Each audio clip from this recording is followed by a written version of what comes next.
On va aller voir les petits chiens de chasse. Les petits chiens de chasse! Bonjour! Oh, regarde! Oh là là! La gueule de la caisse dans la fumée, frère! Ah bah c'est une belle introduction pour le sujet de la vidéo, hein! Oh la gueule qu'elle a, frère! Oh! Oh le muscle car! Le muscle voiture, frère! Voilà le muscle voiture américain! Alors les tutus! C'est un véritable anneau de course du buggy ici. Bon alors tutu? Ça va tutu? Mais venez me faire des câlins, bande d'enc... Bonjour les tutus! Alors? Alors les tutus? Viens toi grosse vache. Viens bébé. Comment ça va? Elles ont le chétan. Tu vois ces deux machins là, ces deux machins de mort. Ça tu les vois comme ça, tu te dis oh les petits chiens ils sont trop mignons. Mais ils ont le diable frère, ils mangent tout, ils mangent les arbres, ils mangent les clôtures, ils mangent les portes. Ils ont trouvé la réunion. Ça c'est des petits chiens qui étaient petits à la base. Hein. Regardez-moi la taille des machins. Voilà le poids qu'ils font, regarde ça. Et ça, c'est Sarah et Charlotte qui ont trouvé la réunion. Ils étaient en train de crever sur le bord de la route. Et nous, on les a récupérés. Tiens. Et là, on a deux véritables chiens de garde. Ils se mettent à la fenêtre, là. Et là, mon gars, s'il y a quelqu'un qui a le malheur de passer, mais qui sortent, ils arrachent les clôtures, ils hurlent à la mort. Ah donc là, il y a la petite cabane de surveillance. Et après, là-bas, il y a la cabane chauffée. Viens, Tutu! Viens, Tutu! Oh. Ah, Tutu, ça va? Ça va? On dirait la bête dans Star Wars. Tu sais? Hein, Tutu? Ça va? Tutu? Oh. T'as vu ses joues? Elles ont gonflé. Allez, dégage. T'as vu? J'adore. Je mets son museau entier dans ma bouche, je souffle et elle a les joues qui gonflent. J'ai un cheval aussi, je fais pareil et ses couilles font. Elle est là le diable, frère. Elle est énervée. Là, elle est énervée contre toi. Elle t'aime pas. Elle est raciste, elle est anti-blanc. Bonjour les amis, bonjour les entrepreneurs, bonjour les investisseurs, bonjour ceux qui se lèvent le matin pour travailler, bonjour ceux qui attendent pas que ça tombe du ciel. J'adore faire des intros comme ça, tu sais, comme le mec qui va te dire ouais, salut à tous, alors moi je suis libre financièrement, rejoins ma formation. Mais t'es pas libre financièrement, mec. Demande pas ce qu'on rejoigne ta formation si t'es libre financièrement. C'est-à-dire que si t'es libre financièrement, c'est-à-dire que tes investissements t'ont permis. Enfin, moi, c'est ma définition, c'est peut-être moi qui est con. Mais pour moi, quand quelqu'un qui se dit libre financièrement, c'est que tous ses investissements antérieurs lui permettent de rien faire et l'argent tombe. Pour moi, c'est ça quelqu'un qui est libre financièrement. Là, si tu dois vendre des formations absolument pour être libre, bah t'es pas libre financièrement. C'est un peu j'ai l'impression que c'est un peu une supercherie cette histoire. C'est comme si moi je disais salut les gars, je suis libre financièrement. Je suis pas libre financièrement, frère. Je peux pas me barrer à l'autre bout de la planète et dire ou alors il faudrait que je vende tout et voilà. Mais après, il faut vivre sur ses propres deniers. J'ai trop de passion. Tu vois, j'ai envie de faire de l'avion, j'ai envie de faire du bateau, j'ai envie de faire de trucs. Donc moi, je pourrais jamais être libre financièrement. Tu vois. Ça y est, je fais du bateau, je suis plus libre financièrement. Tu vois, je m'achète un avion, je suis plus libre financièrement. Tu vois, donc il va falloir toujours que j'en fasse. Après cette belle introduction, je voulais faire une petite vidéo, les amis, sur le sujet de l'automobile. Vous êtes beaucoup à m'en parler, vous êtes beaucoup à me poser des questions. Et dans tous les cas, on est beaucoup de passionnés. Et la passion, elle emmène souvent vers du travail, des fois du business, des fois de la spéculation, des fois des gains, des pertes. Et c'est le cas dans l'automobile comme dans beaucoup de passions. Il y a des gens qui ont fait de l'automobile un métier, beaucoup d'ailleurs. Il y en a qui ont fait de l'automobile une passion, il y en a c'est un service que ça rend pour aller à droite, à gauche, aller au travail. Et puis il y a beaucoup de gens qui se disent bah, j'achète ça parce que ça perd pas de valeur, je vais la rouler, je vais lui mettre 10 000 bornes, mais je la revendrai le même prix. Et c'est un peu comme les montres, tu vois, ou les maisons. Il y a des trucs où tu vas te tirer une véritable balle dans le pied et il y a des trucs où tu vas vraiment pouvoir gagner de l'argent. Et en tout cas, le but de la vidéo, c'est pas de vous dire quelle voiture acheter parce que je suis pas du tout qualifié. Je pense pas du tout être quelqu'un qui va vous dire il faut acheter une M3 46 CSL si vous voulez devenir riche. Mais en tout cas, je peux vous donner mon point de vue sur en général les voitures, ce que j'ai fait moi, ce qui a marché pour moi, ce qui a moins marché. Moi, j'ai eu quand même une fâcheuse tendance à une époque de revendre les voitures toujours au mauvais moment. J'ai eu une Audi R8, les premières en V8, je l'ai revendue évidemment au mauvais moment, là où elle coûtait le moins. Évidemment, après, elle s'est mise à coûter plus cher. Ma 335i, j'avais une belle 335i Performance, je l'ai vendue au moment où il fallait pas. Après, elles se sont mises à coûter plus cher. Ma M346, je l'ai vendue au moment où il fallait pas spécialement parce que c'est pas là où j'ai gagné de l'argent. J'en ai pas tellement perdu sur celle-ci, mais je vais vous expliquer un petit peu ma façon de voir les choses. Tiens, bah, voilà une belle auto. Ça, c'est une affaire à ma mère. Ma mère, des fois, elle m'appelle, elle me dit « Ouais, j'ai fait une affaire, j'ai trouvé une maison à tel prix, viens, on l'achète et tout. » Je lui dis vas-y, c'est une bonne idée et tout, ouais, effectivement, c'est une bonne affaire. Et des fois, elle m'appelle, limite, elle est encore plus dans son truc. Elle me dit, ouais, j'ai trouvé une voiture sans permis, il y a des fenêtres de cassé et tout, mais 500 €, il y a un joint de culasse, je l'ai pris direct, on va faire refaire la culasse, Dylan, il va nous changer le moteur. Et du coup, j'arrive, je vois, il y a une voiture, il y a une secouette à singe, il y a une chichinette, frère, il y a un pot de yaourt qui est là. Et ma mère, dans sa tête, elle s'est dit, c'est une affaire incroyable que je viens de faire. Et donc, effectivement, à une échelle TDS, avant l'épisode boiserie, une petite secouette à singe comme ça, tu l'achetais 500 €, tu mettais 40 € dans le joint de culasse, tu la bidouillais un petit peu comme tu voulais, tu pouvais la revendre 1500-2000. Donc finalement, c'est presque autant de plus-value que sur une TDS. Donc c'est pas du tout une mauvaise affaire, mais ça me fait trop rire, quoi. Et des fois, ma mère, elle me dit, oh, j'ai trouvé une maison, viens, on va la visiter et tout. Tu sais, elle me parle d'un truc de ouf qui coûte je sais pas combien. Et après, elle est à fond sur son dossier pour pas se faire prendre la petite voiture qu'elle a payée 500 balles ou 400 €, tu vois, c'est trop drôle. L'objet de la vidéo, c'est de vous parler un petit peu de ce que moi j'ai fait, parce que c'est vrai que j'ai gagné de l'argent avec des voitures, je gagne toujours de l'argent avec des voitures. J'ai beaucoup acheté de voitures, j'en ai beaucoup eu, j'en ai beaucoup vendu, il y en a qui m'ont causé des problèmes, il y en a qui m'ont fait perdre de l'argent, il y en a qui m'ont fait gagner beaucoup.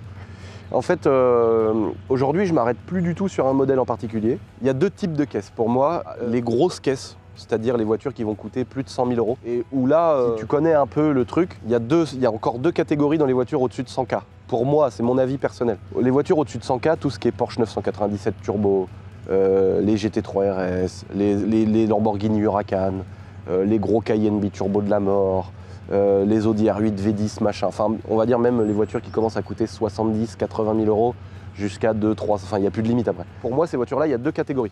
Il y a la catégorie de voiture plaisir, c'est-à-dire tu l'achètes, tu te fais kiffer, mais tu sais, et bien souvent quand tu achètes une voiture qui est trop récente, tu sais qu'au départ tu vas prendre une petite claque derrière la tête.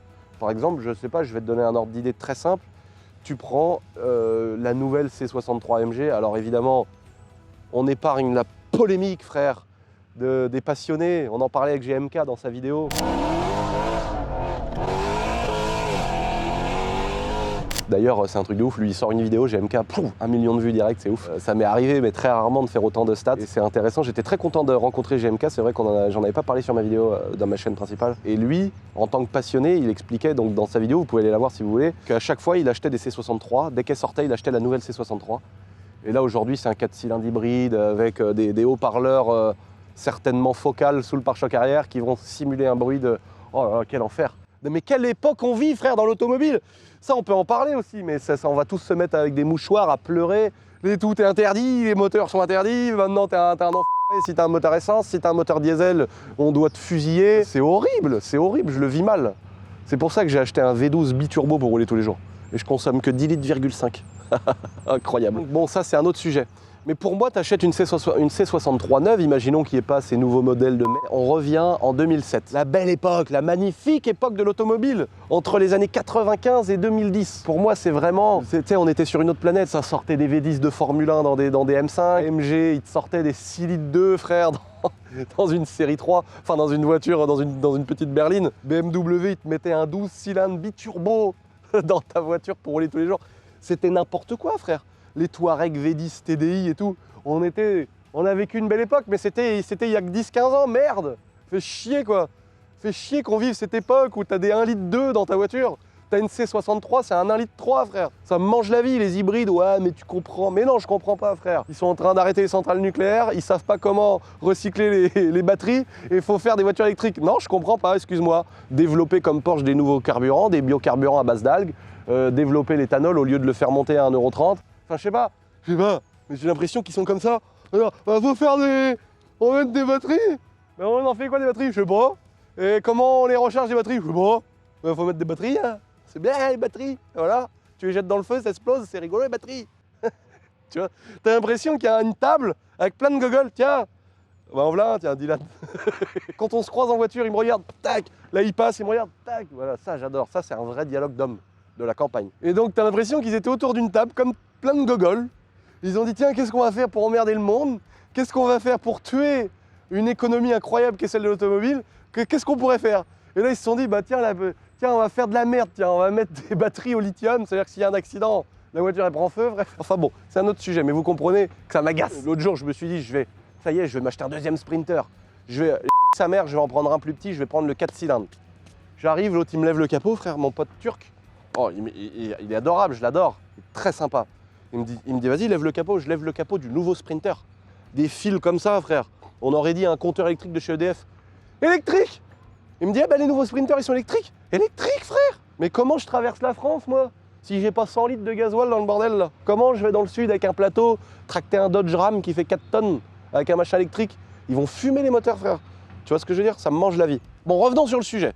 Je disais que si tu achetais à la belle époque une C63, t'arrivais, tu t'achetais ton petit 6 litres 2.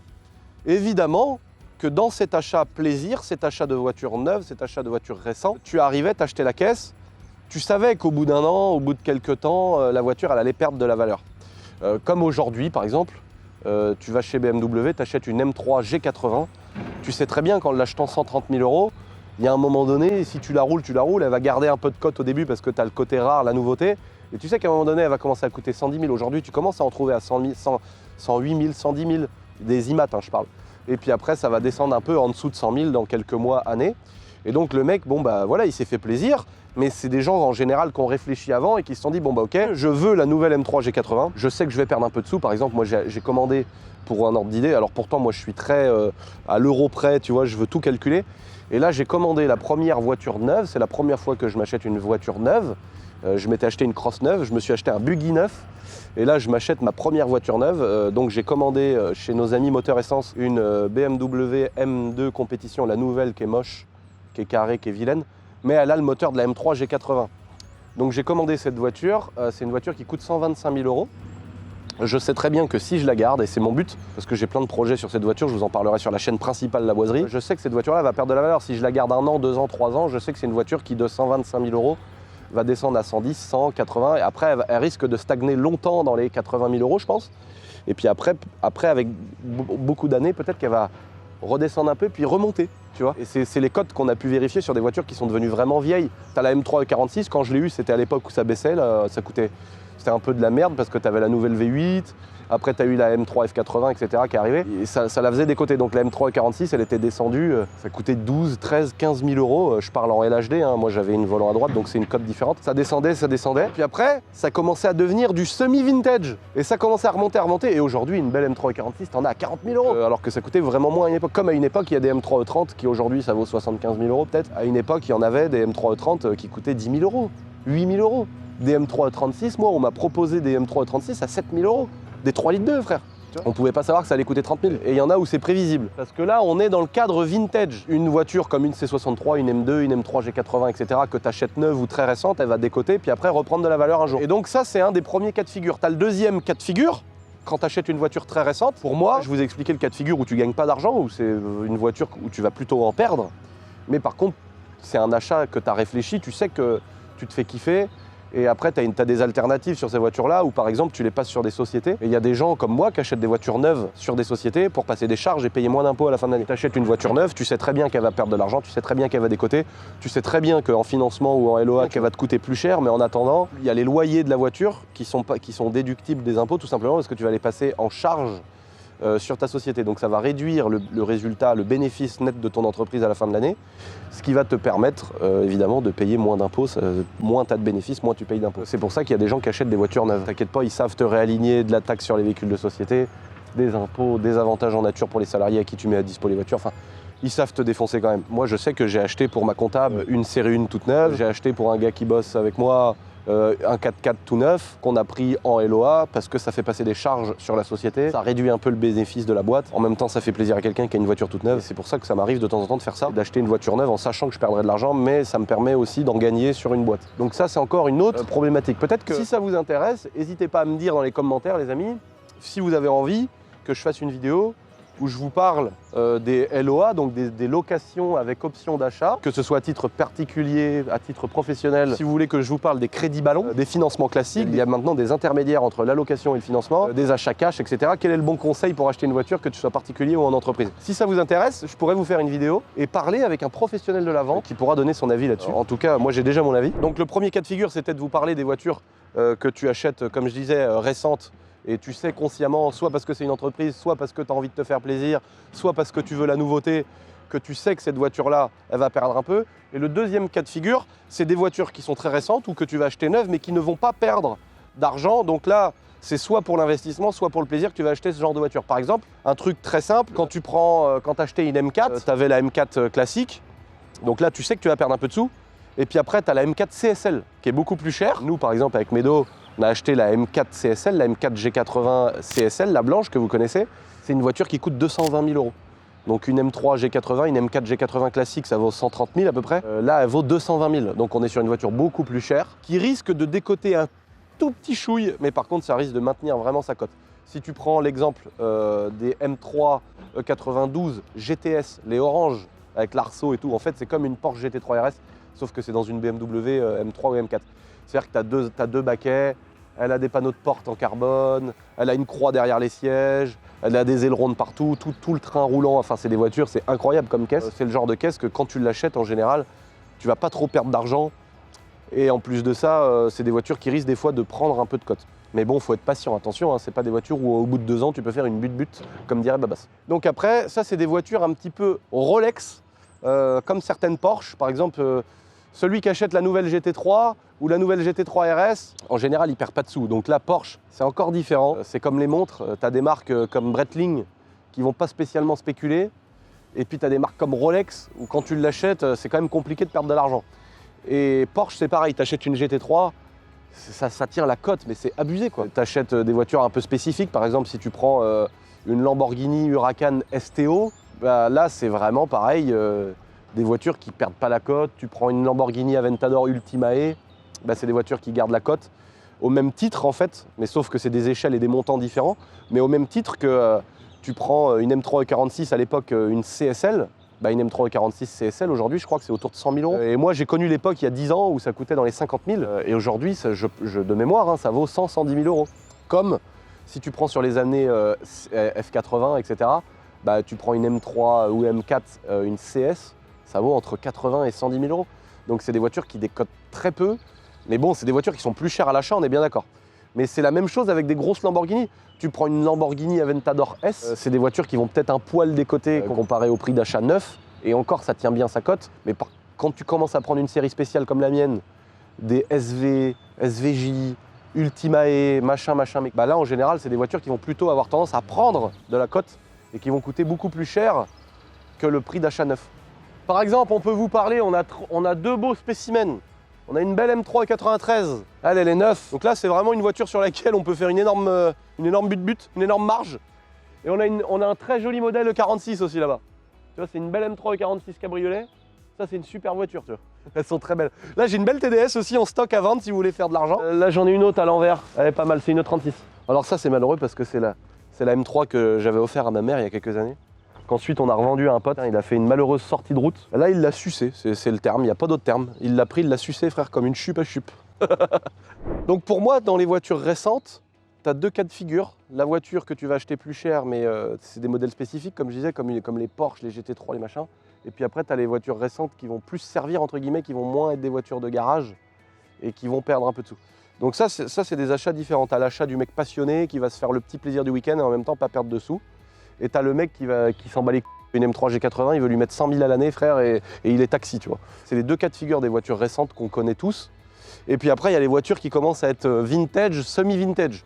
C'est-à-dire que le mec aujourd'hui, et là tout ça, je vous parle en mode normal, je vous parle post-Covid.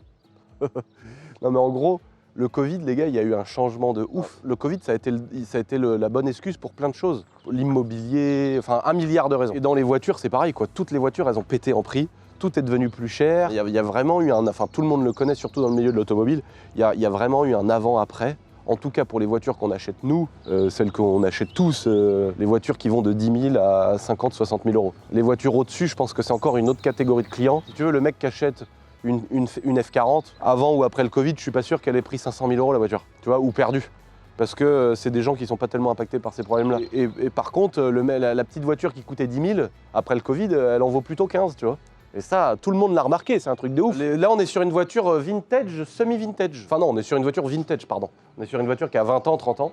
Donc là, on est en train de la refaire, c'est ma M3 36 que vous avez vu dans la vidéo. Alors là, il y en a plein qui vont dire « Oh, elle a été jetée dans le fond du garage !» Non, c'est juste que le cric, il a descendu, c'est pour ça qu'elle est de travers. Donc là, on a fait repeindre, on a fait plein de travaux sur la voiture.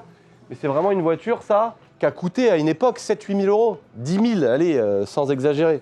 Donc c'est une M3 E36 3 litres. À une époque, ça coûtait autour de 10 000 euros. Elle a 180 000 km. Elle est vraiment très propre. Hein. Par contre, elle est vraiment propre. Et bah, cette voiture-là, aujourd'hui, ça vaut 30 000 euros, quoi. Vraiment sans forcer, quoi. On a le même exemple sur les TDS. Je sais que j'y suis un peu pour quelque chose. Dans tous les cas, il y a quand même une tendance haussière sur ce genre de voitures qui sont vintage et qui sont redevenues un peu à la mode. Tu prends ma belle TDS rouge en Pacem et tout le bordel.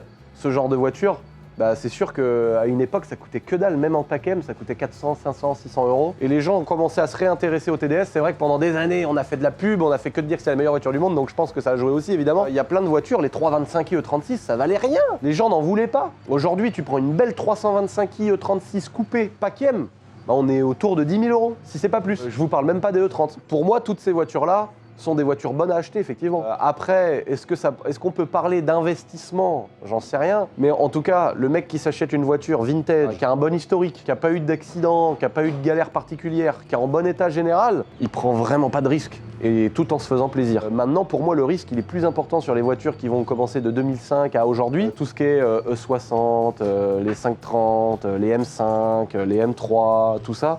Pour moi, ces gens-là prennent un peu plus de risques, mais il faut simplement être faire un peu plus attention parce que bah, les kilométrages sont souvent pétés. Il faut faire attention aux voitures qui ont été accidentées. Il faut faire attention à l'entretien. Et après, tu as certaines voitures de puristes. Par exemple, nous, on a eu le cas en vendant, là, on prend un extrême, mais la Huracan que j'ai fait gagner. Et le gagnant avait choisi de prendre le chèque. Cette Huracan-là, pour la vendre, mais ça a été un enfer. Et là, on est sur la même clientèle Porsche. Un mec qui va acheter une Porsche Boxster récente, en général, évidemment, on parle d'une clientèle en général, c'est des gens qui sont ultra pointilleux. C'est-à-dire que le mec, il va regarder la date de fabrication des pneus, il va te dire ouais, mais ils sont bons, mais ils sont vieux, mais machin. C'est un enfer, tu vois. S'il y a le moindre truc, si le pare-choc il a été repeint, tu sais, ça peut arriver, un accrochage, tu fais repeindre un pare-choc. C'est le genre de personnes qui vont vraiment être des fois un peu chiantes avec ce genre de choses. Et donc, en tout cas, c'est vrai que les gens qui vont se faire ce genre d'achat, en général, c'est des gens qui gardent de l'argent. Le but de la vidéo aussi, c'est d'avoir vos avis. Je suis vraiment curieux d'avoir vos avis sur plein de sujets. Parce que moi, comme je vous dis, j'en ai eu plein, des voitures, des vieilles, des récentes, des plus ou moins chères. Je suis curieux d'avoir vos avis. Je vous expliquais un petit peu ce que je pensais sur les voitures, sur la façon qu'elles prennent de la valeur. Après, il y a des modèles spécifiques qui n'ont rien à voir avec le reste. Là, je vous ai vraiment parlé en très gros, en vraiment général. Attends, on va se mettre là pour pas trop faire le mec devant son château, tu sais. C'est vrai que j'ai eu beaucoup de 46. Les E39, j'ai acheté énormément de 530D, par exemple. C'était des plus petits montants, mais par exemple, c'est vrai que j'ai acheté beaucoup de 530D, E39, en bon état. Je leur mettais un pare-choc avant M,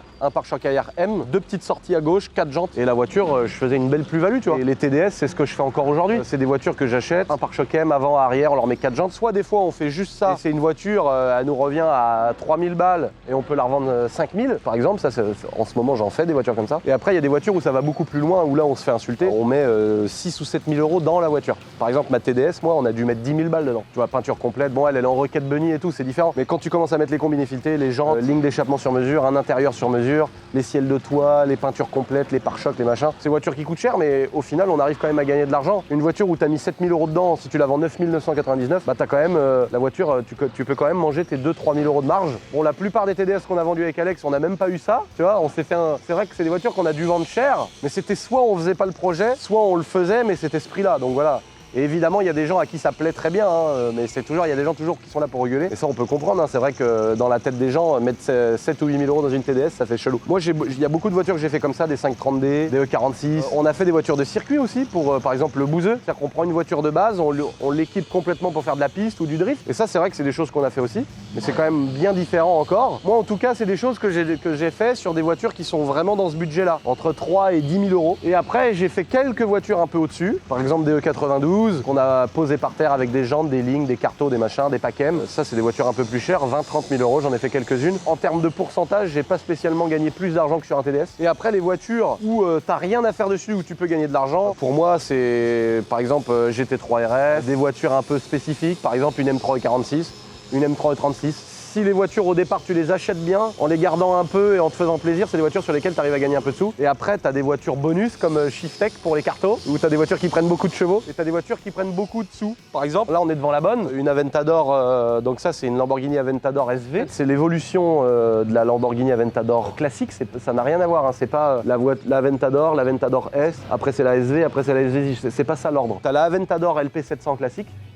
Et l'évolution de celle-ci, l'évolution entre guillemets racing de la LP 700 classique, c'est la SV. Et après, il y a eu la Aventador S, et l'évolution de la S, c'est la SVJ. Et après, la Ultimae, en fait, t'as eu 3 lambeaux, en fait. T'as eu 3 Aventador, la LP700 classique, l'Aventador S et l'Aventador Ultimae. Et après, il y a eu des versions radicales de chacune. Enfin, il n'y a encore pas de version radicale de la Ultimae. Par exemple, celle-ci, c'est des voitures, il y en a eu 600 dans le monde. Elle a une configuration, de toute façon, elles ont toutes des configs folles. Hein. Elles sont toutes incroyables. Et ce genre de voiture, si tu veux, c'est des voitures qui coûtaient, de mémoire, autour de 400 000 euros. À l'époque, alors l'époque, c'est pas si vieux que ça doit être un modèle 2017 ou 2018, celle-ci. Quand t'allais chez Lamborghini, tu pouvais la commander aux alentours de 400 000. On vous mettra le prix exact, mais on est aux alentours de 400 000 euros, neuve. Aujourd'hui, c'est une voiture qui se vend entre, selon la config, selon le machin, entre 550 000 et 600 000 euros. Et il y en a qui, moteur essence, qui me l'ont vendu. C'est d'ailleurs eux qui m'ont vendu la Aventador S. Ils m'ont vendu la MG GT de ma mère. Ils m'ont vendu pas mal de caisses parce que c'est vraiment des gens adorables. D'ailleurs, on fera peut-être un épisode avec eux. Ça serait super intéressant de vous montrer, d'avoir le... En fait, comme Asher, moi je parle des cryptos, et après il y a un professionnel qui vient donner son avis. Et là, ça pourrait être sympa que je donne mon avis sur les voitures aujourd'hui, et que demain on fasse une vidéo, par exemple, avec moteur essence, qui parle de leur avis, parce qu'eux, ils sont plutôt ciblés sur des voitures qui vont coûter minimum 50 000 jusqu'à 5 millions. Donc eux, ils ont vraiment une plage énorme où ils ont leur avis de professionnel depuis des années là-dedans. Donc ça pourrait être sympa de faire une vidéo avec eux. Eux, ils en ont vendu 2 il y a récemment, entre 550 000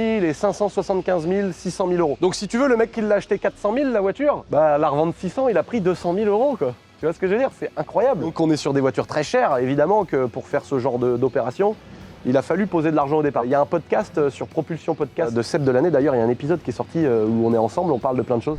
Alors, peut-être pas tout de suite, mais psychologiquement, il faudrait que je travaille encore un peu sur moi, mais d'avoir un Urus. Il a fait un épisode avec Raoul où ils expliquent plein de choses, où ils expliquent plein d'anecdotes, ils expliquent plein de choses autour de ces voitures-là, où il y en a compris des... Voilà, il a fait aussi avec le gars de Videm Auto, un gars qui avait acheté une F40, je sais plus combien, 100 000 je crois, ou 150 000 euros, je sais plus, il l'explique, mais c'est super intéressant. Et maintenant ça vaut, je crois que c'est 150 000 euros qu'il avait acheté une F40, alors qu'aujourd'hui ça vaut 1,5 million. C'est vrai qu'il y a des gens qui ont acheté les voitures au bon moment, au bon prix, et qui ont gagné énormément d'argent. Par exemple, moi, ma Ferrari Testarossa, pour ceux qui se rappellent un petit peu de l'histoire, c'est une voiture sur laquelle j'ai gagné quand même pas mal de sous, parce que c'est une voiture que j'ai achetée cassée, que j'ai achetée à l'époque où ça valait pas grand chose. À l'époque où je l'ai achetée, ça valait 60 000 euros, 80 000 euros peut-être ça coûtait. Moi je l'ai achetée cassée, je l'ai refaite. Au moment où j'étais en train de la refaire, ça coûtait 160, 180 000 euros à peu près. Évidemment, pas de chance, au moment de la vendre, c'est là où elles ont commencé à piquer vers le bas. Et aujourd'hui, une Testarossa comme la mienne, maintenant elle coûte autour de 100 000 euros ces voitures-là, 100, 110, 120 000 euros selon les finitions. C'est vrai qu'elles étaient montées à 160, 180, 200 000 euros. Et elles ont pas mal redescendu. Et mine de rien, c'est quand même une voiture que j'avais achetée moins cher, j'avais mis beaucoup de sous dedans, mais je l'ai bien revendue. C'est une voiture sur laquelle j'ai dû gagner, je sais plus combien, mais je pense 40 ou 50 000 euros. On n'est pas sur des voitures à 500 000,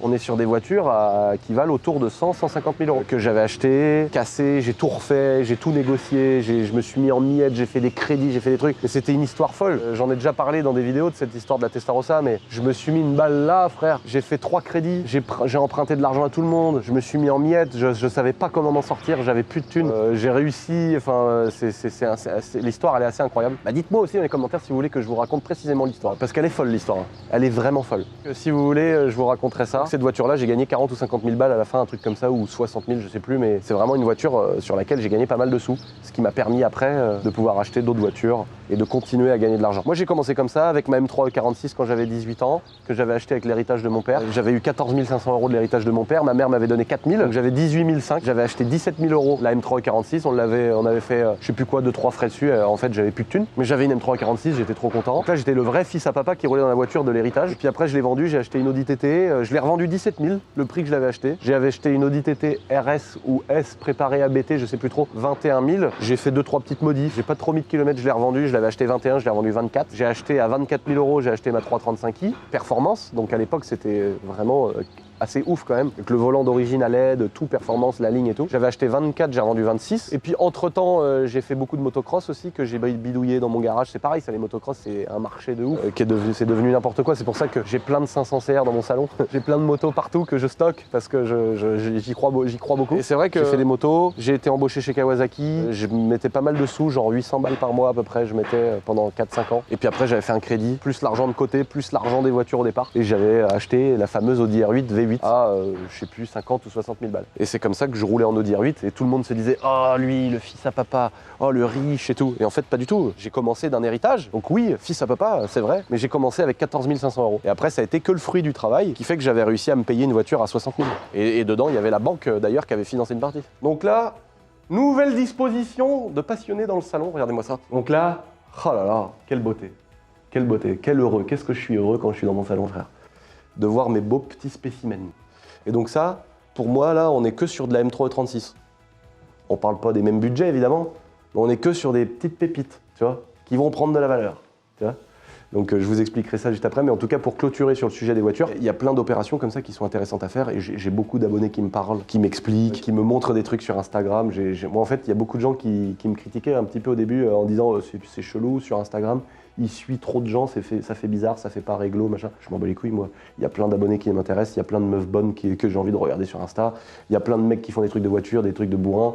Donc ouais, je dois suivre 3 ou 4 000 personnes sur Insta, mais du coup, mon fil d'actualité, c'est jamais les mêmes personnes, tu vois, c'est trop intéressant. Et il y a énormément d'abonnés avec qui je parle, avec qui me racontent leurs histoires de voitures, qui retapent des M3, qui retapent des vieilles Renault, des vieilles Peugeot, des 2 chevaux. C'est trop passionnant parce que le mec aujourd'hui qui achète une vieille Dodge toute pourrie, qui la retape avec son daron, avec son grand-père, avec ses potes, il la retape, il fait une peinture machin, une petite sellerie, un petit bidule, il va tout faire lui-même, mais mec, aujourd'hui, tu peux la vendre 10, 15 000 euros, une 2 chevaux qui est toute refaite. Donc il y a des gens, là j'explique moi mon petit parcours, ce que j'ai fait dans l'automobile, mais il y a des gens il y en a, c'est des cracks, ils vont prendre toutes les 2 chevaux de France, ils vont toutes les refaire, ils vont faire de l'oseille à mort. Il y en a, ils vont essayer de saigner tous les TDS de France, vous savez de qui je parle. Il y en a, ils vont faire je sais pas moi, il y en a, ils vont faire tous les vieux sprinters, plein de choses comme ça. Et c'est vachement intéressant. Comme il y en a dans la moto qui vont essayer de rafler tous les 500 CR, comme le de Jiwi, frère, et qui essaye de rafler toutes les 500 qui existent sur la planète Terre pour les avoir toutes dans son salon.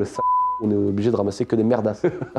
je compte sur vous dans les commentaires pour me donner vos avis, me dire si vous voulez les vidéos où je vous parlais justement de faire des vidéos avec moteur essence pour expliquer leur point de vue professionnel. Si vous voulez que je vous explique l'histoire complète de la Testarossa, qui est une folle histoire. Si vous voulez que je vous parle de tout ça, dites-moi dans les commentaires. Et donnez-moi surtout vos avis, vos échecs dans l'automobile, parce que c'est vrai que j'ai des voitures où j'ai perdu de l'oseille. Tu vois, par exemple, dernière histoire en date, j'ai dû perdre pas loin de 10 000 euros sur l'Audi RS6 C7 que j'ai revendu, parce qu'au moment de la vendre, il m'est arrivé 2 galères l'année dernière. Au moment de la vendre, l'arbre de transmission qui... Moi, la voiture, elle roulait, elle avait 0 problème. 0 problème. Alex, il arrive chez lui, il y a une vibration, il l'emmène chez Audi. Arbre de transmission, machin, truc, ça nous a coûté 8 000 euros l'histoire. Tu vois, donc bah, tu prends 8 000 euros dans ta... Et puis tu dis rien. L'Audi R8 V10 blanche de ma mère, la voiture, on a fait de la piste avec. Alors on a fait 2 sorties piste peut-être, hein, mais je veux dire, on lui tapait dedans, elle marchait bien, elle était nickel. Elder qui l'avait avant, elle était nickel. Avant, elle était à UJ Motor, elle était nickel. C'était une voiture qui était clinique, elle avait 50 000 km. On n'a jamais eu un problème avec. On la vend. Le gars qui achète la voiture, il la met chez lui. Le lendemain, il y avait une flaque d'huile en dessous, frère. Et ben c'était un problème de boîte de vitesse. Ça nous a coûté je sais pas combien. Tu vois, donc pareil. C'est l'automobile aussi, tu vois, c'est de la mécanique, c'est des moteurs de ouf, c'est des trucs des pièces en mouvement tout le temps. C'est parfois compliqué. Expliquez-moi vos galères dans l'automobile, je suis pressé de lire vos commentaires. Expliquez-moi vos réussites, les plus grosses plus-values que vous avez faites, comment vous avez fait, quel marché vous êtes. Ça se trouve, il y en a un, il va dire moi j'achète que des vieilles 203, peut-être qu'il y en a un qui va nous dire moi j'achète que des vieux sprinters, je les retape et je les vends à des mecs qui lancent leurs petites entreprises de maçonnerie, j'en sais rien. Il y a peut-être des petites niches où il y en a qui vont faire peut-être que des remorques, j'en sais rien. Dites-moi un petit peu toutes vos expériences, c'est super intéressant de partager ça dans les commentaires. Les 500, toutes ces belles motos, bah moi je suis passionné de Honda. Ils font des très jolies tondeuses, mais ils font aussi des très belles motos. Et alors là, il y a plusieurs histoires. Tu prends ça c'est une 500 CR 2021, donc ça c'est potentiellement celle qui va perdre le plus d'argent de toutes celles que j'ai. Parce que c'est un moteur de 2021 dans lequel a été adapté un moteur de 500 CR. Donc cette moto par exemple, sachant que c'est un châssis récent, bah, à partir du moment où elle est en 2021, en 2022, bah, il y a un nouveau modèle, et donc elle devient entre guillemets la 500 dans un cadre en aluminium un peu obsolète. Tu vois, là, il y a les nouveaux modèles qui sont sortis. Si tu veux, le mec qui veut s'acheter l'ultime 500 CR dans un cadre récent, bah, il va pas forcément prendre celle-là. Donc celle-là, c'est une moto qui va peut-être un peu décoter et qui va stagner autour de 13 000 euros, je pense. Et donc là, c'est une moto qui a coûté peut-être 15-20 000 euros. Elle risque de perdre un peu pour stagner autour de 13-15 000 euros parce qu'elle est quand même vachement bien finie. Les fourches, les roues, elle a plein d'options, etc. Mais je pense que c'est une moto qui va stagner autour des 13 000. Et puis c'est aussi une moto plaisir. Voilà la différence. C'est pas au départ, c'est pas de l'investissement. Au départ, c'est du kiff pour faire des vidéos sur YouTube, pour me faire plaisir d'avoir une grosse cylindrée, faire du sable, du cross, etc. Donc c'est pour ça que j'ai voulu me faire kiffer à faire cette moto entre guillemets sur mesure. J'ai voulu me faire ce kiff d'avoir cette moto-là. Ici, rien à voir. mais c'est une 250 CR de 2007. Donc ça, c'est le dernier moteur 2 temps de chez Honda. C'est la dernière année de production des 250 cm3 2 temps. Donc là, on est sur la dernière prod. C'est une moto, du coup, qui va complètement garder sa cote et même en prendre. Le moteur, je l'ai complètement refait. La différence, c'est qu'elle n'est pas 100% d'origine, parce que j'ai changé les gens, j'ai refait le moteur, donc elle n'a pas le moteur d'origine. J'ai mis une déco qui n'est pas celle de la Honda d'origine, mais je pense qu'on est sur une moto qui est autour des 7000 €, qui va maintenir sa cote et qui aurait pu en valoir un peu plus si je l'avais remis 100% d'origine. Mais là, je suis pas dans la 100% d'origine, tu vois, c'est une moto qui va stagner, je pense, dans ces cotes-là. En tout cas, c'est un peu de l'or. C'est-à-dire, tu mets de l'argent là-dedans, tu sais que tu vas pas en perdre. Après, il y a ça, qui est un hybride, rien à voir. Mais ça, c'est très très sentimental, donc celle-ci, je m'en fiche de la cote, malgré qu'elle vaille un peu d'argent quand même. Là, on est sur une moto, donc c'est une 500 CR que j'ai achetée, je l'ai essayée quand j'avais 14 ans avec mon père et tout. Enfin, elle a une histoire sentimentale impressionnante. Elle a été faite par un tourneur fraiseur qui avait adapté les jantes de CBR et tout le bordel. Donc c'est une moto monobike, ça n'existe plus trop aujourd'hui. Aujourd'hui, c'est que du supermotard, donc les motos sont plus hautes. Là, c'est une moto de cross en fait qui est rabaissée, posée au sol avec des jantes de moto de piste, une fourche très dure. Donc c'est vraiment une moto où tu vas pas sortir la jambe pour faire de la glisse, c'est une moto où tu vas sortir le genou comme une moto de piste. Et cette moto-là, c'est vraiment un hybride. Donc là, on sait pas trop ce que ça coûte. Ça coûte quand même de l'argent. Vu que tout est sur mesure, elle a plus du tout de spéculation sur le fait que ce soit une Honda d'origine. Mais ça, c'est vraiment mon kiff à moi. Je l'avais acheté 1500 balles. Elle vaut pas loin de 10 fois plus, je pense. Hein. Elle est toute neuve, etc. C'est des motos qui vont peut-être tourner autour de 10 000 €, peut-être, j'en sais rien. Mais autour de ça. Et là, il y a une petite hybride que j'ai reçue il y a 2 jours, qui n'a rien à voir. Alors juste avant, on peut parler de ma 103. Ça, c'est une 103 que j'ai fait moi-même, avec un moteur de 125 cm3 de chez YXF. Donc là, il n'y a aucune spéculation particulière, c'est vraiment mon plaisir, je l'ai fait, j'ai fait plein d'épisodes sur YouTube où j'ai fait cette mobilette. Et là, c'est le kiff parce que je l'adore. C'est voilà, c'est simplement le kiff, mais c'est pas vraiment de la spéculation, mais c'est une moto que j'ai fait moi-même et c'est pour ça que je veux la garder. Ici, 150 CRF, donc ça c'est une moto qui n'a pas changé depuis 20 ans. Cadre acier, moteur à kick, moteur à carbu. Donc c'est une moto qui n'a absolument pas changé, qui a été arrêtée d'être produite parce qu'il n'y avait pas de compétition qui ont été faites en 150 cm3 4 temps. Et c'est pour ça que c'est des motos qui servent un peu à rien. Et c'est pour ça qu'Honda n'en produit que très très peu, voire plus. Le team Luquin de Supermotard a réussi à en faire reproduire quelques-unes pour Honda. Et j'ai réussi à avoir donc 2 CRF 150 2023. Mais en fait, c'est des motos neuves, vintage en fait. C'est des 2023 parce qu'elles sortent de chez Honda, mais elles sont déjà vintage dans le sens où elles ont les vieux carénages, elles ont le vieux châssis, elles ont le vieux moteur avec les carbus. Il n'y a pas du tout d'investissement qui a été fait pour développer ces motos-là. Et c'est ça qui est ouf, tu vois, le petit starter au guidon, ça tu sais que t'es dans les années 2000 quoi. Là, tu sais que tu es dans les années 2000 avec ça, tu vois. Et ça, franchement, ça me fait trop kiffer. Parce que la moto, elle a une conception qui est à l'ancienne. Aujourd'hui, toutes les motos d'origine, elles sortent avec les jantes noires, elle a encore les cercles gris. Tu vois, c'est vraiment une moto qui a une fabrication, qui a une ingénierie qui a 20 ans, mais qui sort aujourd'hui. Donc cette moto-là, je l'ai pris neuve, elle n'a jamais démarré. Et je la laisse là. Et je sais que je perdrai pas d'argent, parce qu'elle sera neuve, et elle risque vraiment d'en prendre. En tout cas, et puis en plus de ça, c'est la passion. Voilà. En tout cas les amis, j'espère que vous avez kiffé cette petite vidéo. N'hésitez pas à mettre dans les commentaires pour débattre de tous les sujets dont on a parlé ici. Dites-moi si vous voulez une vidéo détaillée sur les bécanes, sur ce que je fais dans tous les investissements, parce que c'est vrai que j'ai parlé des montres, j'ai parlé un petit peu d'immobilier sur cette chaîne, aujourd'hui on a parlé de voitures, on pourrait parler de moto et on pourrait parler après, comme je disais, parler de la LOA, des financements, de l'achat cash. On pourrait parler de 1000 choses, j'ai envie de parler de 1000 choses, mais il faut aussi que ce soit des sujets qui vous plaisent. Mettez vraiment toutes vos idées dans les commentaires.